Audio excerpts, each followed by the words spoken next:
Where do the Celtics sit in the new look Eastern Conference that continues to get stronger? We're going to explore that today on this episode of the Celtics Chronicle. As usual, I'm your boy Adam Taylor, and as usual, I'm joined by my homie, compadre, co-host in crime, Mr. Tim Shields. What's poppin', Tim? Nothing much, man. Little weird day. Everything was fine, and then on the way home, I saw a grown man in a Spider-Man costume riding a bike. I'm not even joking. I didn't bring it up. I didn't bring it up before we hopped in the pod because I didn't think you'd believe me. Dude, I am 100% in for living your best life. I think when you get older, it's so easy to forget how much fun it is just being a kid. And if you can find a Spider-Man costume that fits and you want to ride your bike in that Spider-Man costume, go for it. Just do not believe you can actually fight crime and sling webs because it's not going to end well. Yeah, I figured not. No, it was a Nah. little tight. But I'm like a big believer in that. If you're just out there living, then go and do what you're going to do, man. Sometimes it's just better to embrace who you are than kind of try and hide it. Anyway, that was a really weird segue to begin the show, but I'm here for it. Completely 100% here for it. So, yesterday, but we're recording this on Thursday. So, Wednesday, the Cavaliers went out and acquired Peyton Watson in a multi-team deal from the Denver Nuggets. And then today, on Thursday, they re-signed James Harden to a 3-year deal. So now the Cavaliers roster is all but locked in. They're also hard capped at the first apron. Why are we talking about the Cavaliers on the Boston Celtics podcast? Because for some reason, the Eastern Conference just continues to get stronger. Multiple teams this summer have either got healthy. We're looking at Indiana with Tyrese Halliburton. Added star-level talent.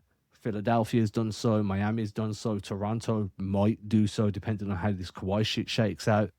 And then other teams have just strengthened around the edges. We're looking at Detroit that's added a bunch more shooting around Cade Cunningham.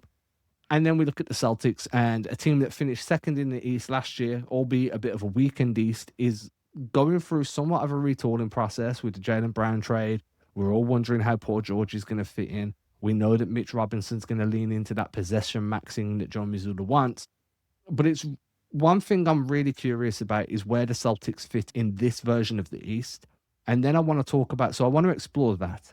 And then afterwards, I want to talk about why over, under, or win share, or where the Celtics finish in the East at the end of the season should not be a direct correlation on whether the Jaylen Brown trade was a success or not because of all these new factors that have come into the Eastern Conference this summer. Yeah, and I think that trade came out of nowhere with Peyton Watson in particular, just because I think the Cavs had really just gone all in with what they've got with that roster, especially after this move. Financially, they're going to be really tight, and they went ahead and they rebooked James Harden onto that deal. And that's not a small number either. So the fact that they're going ahead and throwing this money, they are all in on this core. They're all in with Donovan Mitchell. And I think overall in the East, a lot of teams have just been throwing money around to get these big name players in. And whether it's about fit or not, again, like we've always talked about how this Philly situation is going to shake out.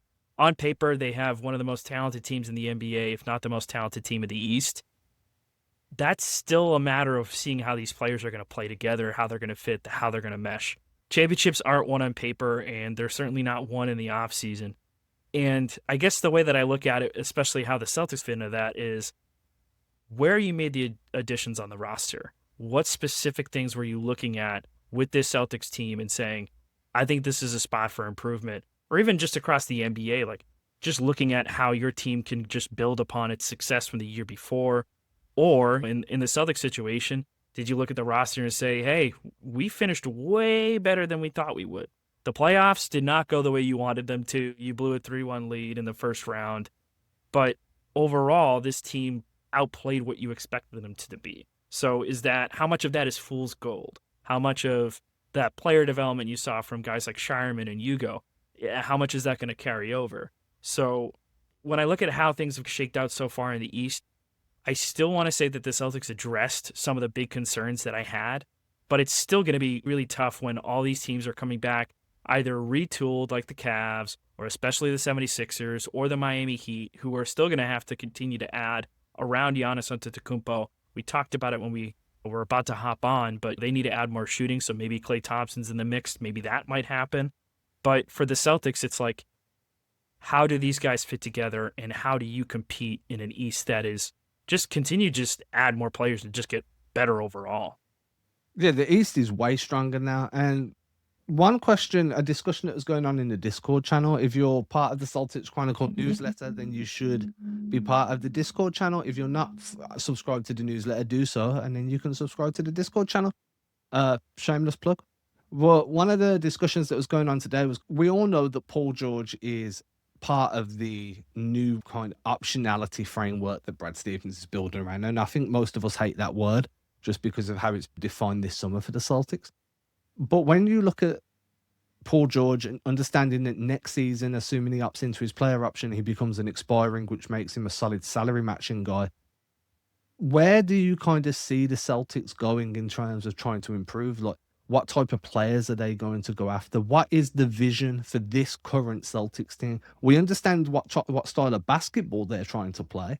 They're trying to maximize every possession, shoot threes, dominate the offensive glass, and then build out from there. But who fits that? What players out there, what stars would the Celtics go after? And the reason I'm bringing this up is because as the East continues to get stronger and you have all these different styles of play, we know that Indiana are going to play at breakneck pace now. Back, we know that it's going to be a very heliocentric offense around Cade Cunningham, where he's going to dominate touches and everybody's going to feed off that gravity and his kickouts. We know that Miami's going to look to get downhill and just play a spray and pray type of offense. You can look around. If you go over to Toronto, they're going to play a very set-based game, or at least that's what I'd expect from them. You add Kawhi in and you've got a little bit of randomness in that offense. It's really hard to look around all the improvements being made around the East and then put your finger on what the Celtics are missing or what player fits with what they're trying to do right now. I feel like there's a lot of question marks around the identity that this team are building towards and who fits that from elsewhere in the league. Obviously, the key word right now would be Jokic. The Nuggets have just absolutely destroyed their roster over the last 2-3 years. It's just been terrible management, at least from the outside. They've been in some tough spots. Let's not just say it was bad asset management, but it hasn't been great. Jokic is going to come into a contract year. He might not want to be there. Could you go Paul George as salary matching for Jokic and then you can go down that line? You said it. I was thinking it. I didn't bring it up. Everyone's but thinking it, and I'm not saying it's ever going to happen. This is like proper galaxy brain. But my point being is, outside of an all-world guy like Jokic, who fits with what this style is trying to be? And I think that trying to get your head around that to figure out which players slot into this team is so much more difficult than A, you think it actually is going to be, and then B, when you think about all the talent moving into the East, which players actually put you closer to the front end of that pack? Because there's so many good teams now. The Cavs are solid. Pistons are solid. Heat will get there because they just will find a way. And for some reason, they'll probably lose 4 guys and still finish third because Spoelstra just fucking sprinkles fairy dust everywhere he goes. The Sixers are going to be whatever they're going to be. The Knicks are still going to be good. There's continuity there. They're finding ways to navigate their own cap issues while staying out of the second apron. I'm just like, dude, what players out there actually move the needle for the Celtics in the way within the confines of the way they're trying to play? Does that make sense? Does this argument make sense? Yeah, I get that. And I think overall, if they really are like going like full face dive into just controlling possessions, then it's a matter of just having really strong ball handlers and people who are capable of setting the table for each other. And yeah, if you when you put it like that, yeah, like a guy like Jokic, yeah, that makes perfect sense. He's the best passing big in the league. Like, literally, sit here right now and be like, who's going to make this team better? Name a star that fits the style of play. We could all throw star names out there and that would slot in next to Tatum, would improve the team within the confines of what they're trying to achieve stylistically and identically, and then input a star there and tell me who it would be, because right now I'm drawing a blank outside of someone like Jokic. Yeah, the other one that I would love would be Steph Curry, but that's, again, these are guys who could potentially be available maybe closer to the deadline, depending on how the West shakes out. And those are both teams, you look at the Nuggets and the Warriors, like they're looking down the barrel of rebuild, both of those teams. And especially with the Warriors, it's like financially, they are against it. And they clearly don't want to invest. They've been looking beyond Steph Curry. They were looking at the future beyond him and what that looks like. So I wouldn't be surprised if Denver's heading that way too. Look, the Jamal Murray contract is killing them. And it sucks, but like that's the reality of it. And Aaron Gordon helped them win a championship, but he still has health problems.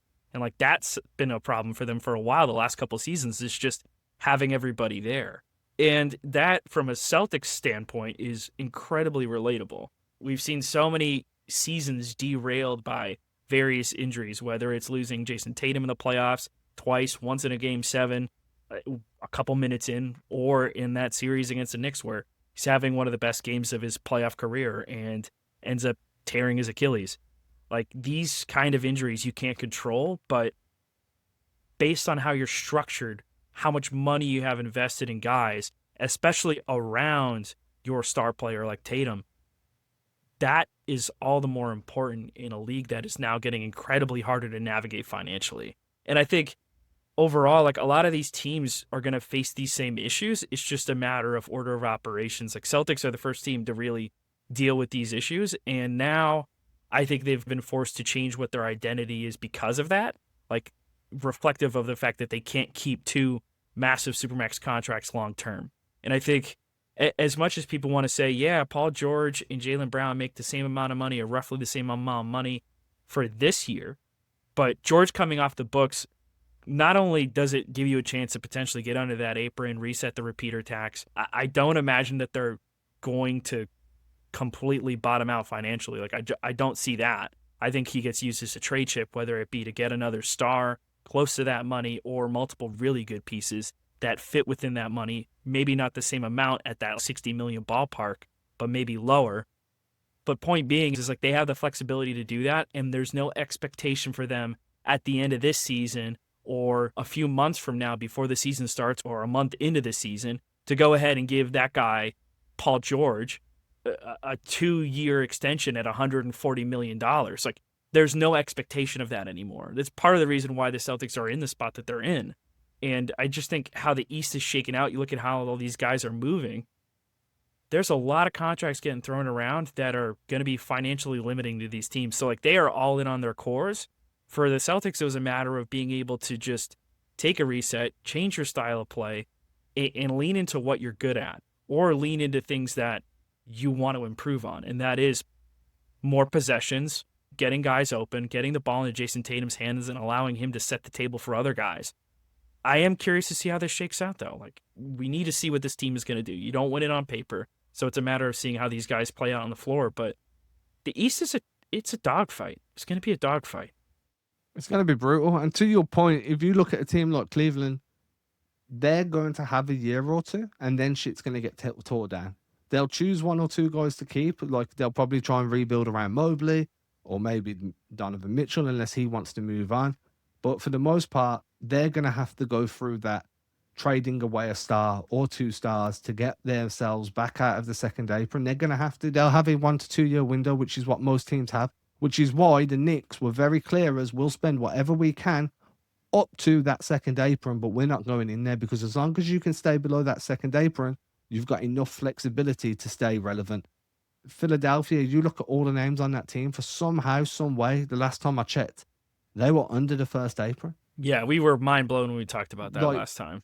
They found ways to navigate that shit, and I think the Celtics are trying to find their way too, and moving, like being able to flip Paul George. If you get another star and you understand, and the star understands that you're here for a good time, not a long time, it's a 1-2 year deal, then we're going to have to move on from you because the process repeats.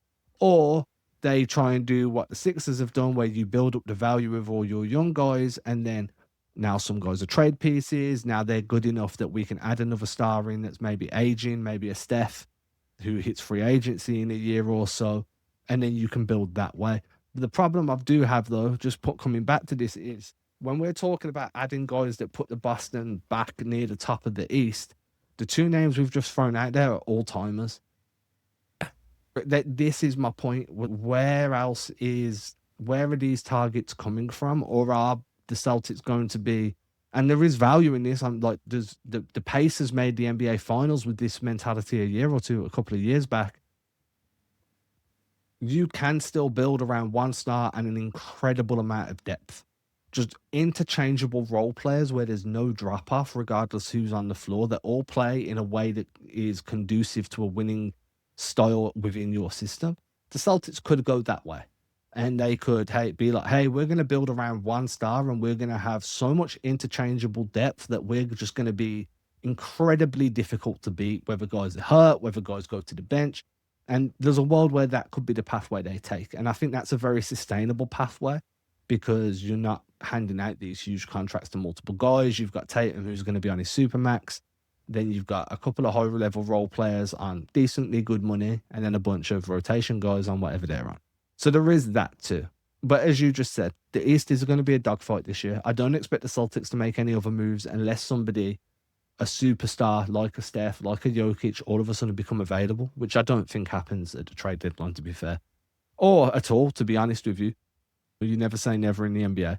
But understanding that the East is a dogfight, I think expectations around this team and how we're going to judge them based on the JB trade, it cannot be based on where the Celtics finish in the East. I think it's a really easy way to look at it. Like with Jaylen Brown leading this team, they finish second. With Tatum, they finish, let's just say fourth. Cool. But this year's East versus last year's East is not even comparable. It's just not. So finishing fourth versus finishing second last year, if the win rates were the same or you win the same amount of games, did the Celtics really get worse? Or did the competition they face just take a leap? Do you know what I mean? I see a lot of people at the minute, and I say this because I was listening to an episode of the Hoop Collective. I remember it was today or yesterday. I'm not saying it was this week's one, but I can't remember who said it. It might have been Tim McMahon.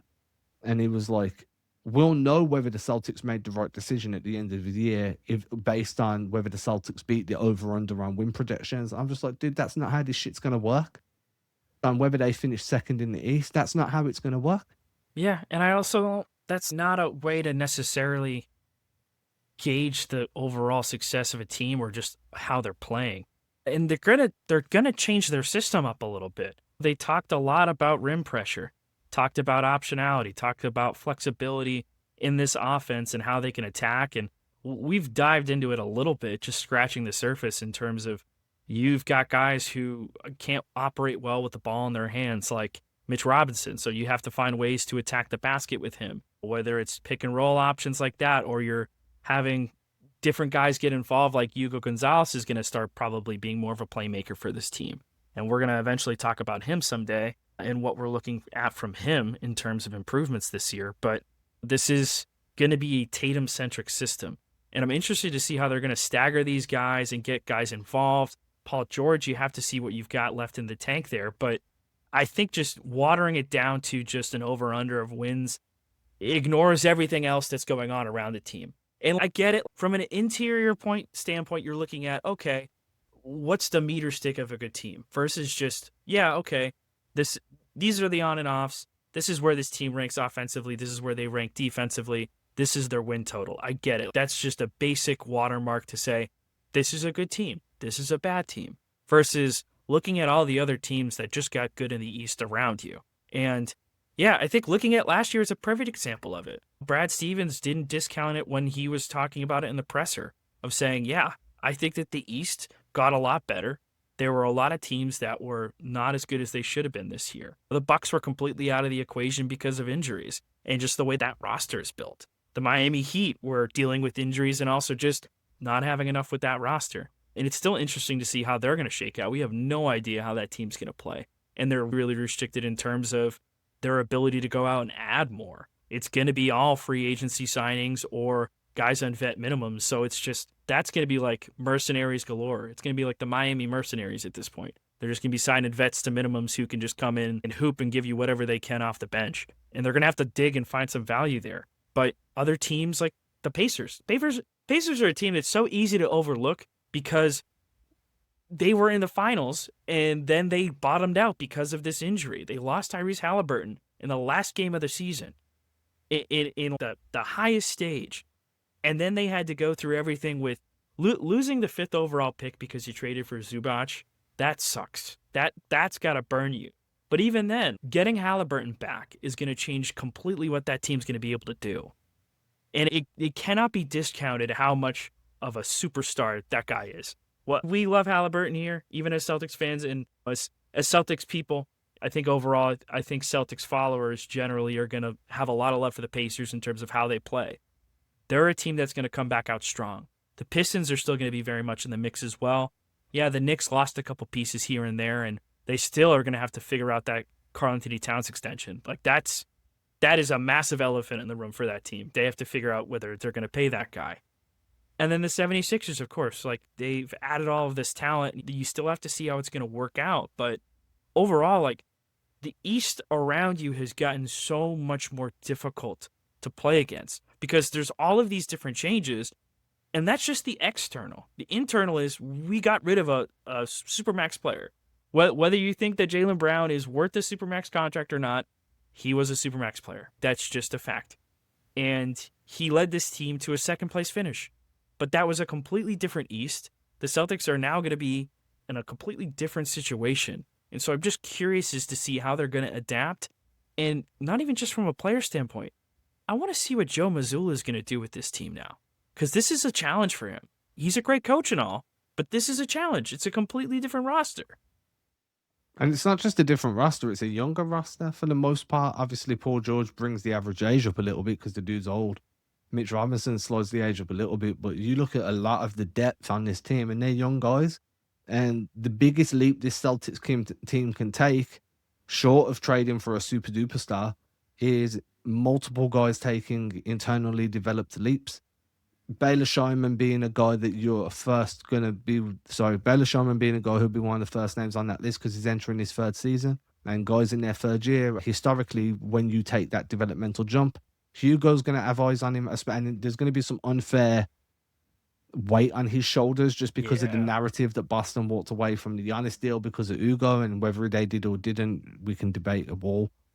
But again, he's going to have some weight on his shoulders. Neemias Queta is going to have to follow up last season and be as good, if not better, this year to prove that it wasn't just a, hey, teams weren't really scouting me, so I was making good on that. He needs to show that he's got better or is at least as good. You can go down the list then. Ron Harper Jr. needs to take a leap. I'm not 100% in on Ron Harper the way a lot of people are, just because I feel like he's a little bit older. His ceiling's kind of set at this point. Can he even reach that ceiling? Can he get close? And we can just keep going down the list. And then the questions, can Derek White recapture his offensive game after struggling last season? Hopefully the answer is yes, because Tatum's back. He'll be playing more off the ball, blah, blah, blah, blah, blah. We can go down, but for a lot of these young guys, them taking a leap directly impacts how good this Celtics team can be once we get into the middle and the end of the regular season and everybody's fighting for rotation spots. So that's a big question. And I think that however that shakes out will directly impact whether this team ends up with a positive or negative seed just because of how much talent is around you. But again, my point being is the East has got good, like better. The Celtics are, in my opinion, a better team than they were coming into the season last year. I think they were just a stronger team. Yeah. But that team last year, realistically, if you dropped it into this year's East, would it have been a playing team? Would it have been just above? I think just above 5 or 6. And then we start talking about, well, this team this year might be better, but if last year's team would have been that 5th, 6th seed, this team's going to be that 5th seed, maybe 6th, maybe 4th. And if they finish higher, great, it's an overachievement. But I just think setting realistic expectations and understanding that the future's kind of murky as well because there's no clear pathway for them. And the immediate, like right now, is even murkier still because this team's got to figure out how to play together in a conference that's completely and utterly just gone through a landslide of a change, and like the entire landscape's moved. And they've got all these question marks and expectations on their shoulders. It's just going to be a really interesting season to watch. I think they could do it. I'm always going to be on the Celtics finishing first or second in the East, even when I know it's not true. But when we're being honest with ourselves, this is going to be a tough year. Yeah, I think you really hit nail on the head there when you talked about internal developments. And I think that's what the Celtics are really banking on. I think they're expecting guys like Peyton Pritchard to have a massive leap. A lot of people have thought that there is a different gear to him in terms of that potential step forward. And that could be something that changes things, especially for the starting lineup. I think Derek White will play better because you forced him into a role that was not necessarily something that was in his comfort zone, I think, last year. And then once you had Tatum back in the fold, it's like, okay, we need you to revert to what you were before. And that's not something that sometimes you can just flip a switch on. And I think, yeah, the external pressures are still there. I think externally, you can't control that. You can't control what the rest of the East does.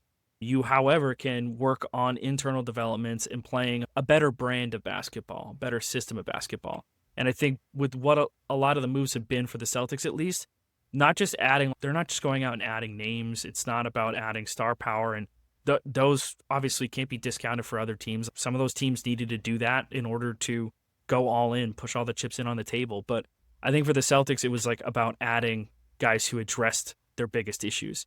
And I really do think that getting Mitch Robinson is going to be huge for this team because you have two really strong centers. And I think that was probably the weakest spot on the roster last year. So I don't know what the end result's going to be. I am predicting a top 3 finish. But even then, we're talking about on paper. This is what I'm going off of. We need to see how this team's going to play together. And the East is, again, just going to be really tough. It's going to be rough, man, but it's going to make it like the fact that it's going to be competitive. I'm excited to see how this whole season shapes out around the East, and the more tightly knit everything is, then the seeding battle gets really interesting as the season goes on. I just like the fact that we're going to get elite level hoops on nearly a nightly basis over in the Eastern Conference now.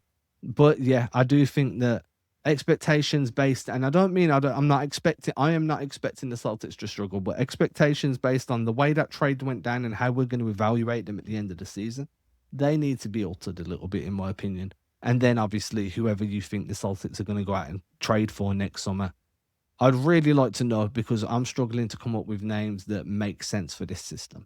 With that, I feel like we're starting to circle. We've done a good 28, 30 minutes. Yeah, If you're new healthy. here, hit that like and subscribe button. Show some love to me and Tim on socials. Most importantly, subscribe to the Celtics Chronicle newsletter. Link is in the comments below. Once you're in there, you can get access to the Discord channel, and we can have these random Galaxy Brain discussions there too. Until next time, I'm your boy Adam Taylor. This is my homie, compadre, co-host in crime, Mr. Tim Shields, and we'll catch you next. Peace. Cheers. Oh, stop. I didn't know where the stop button was. Yeah, I'm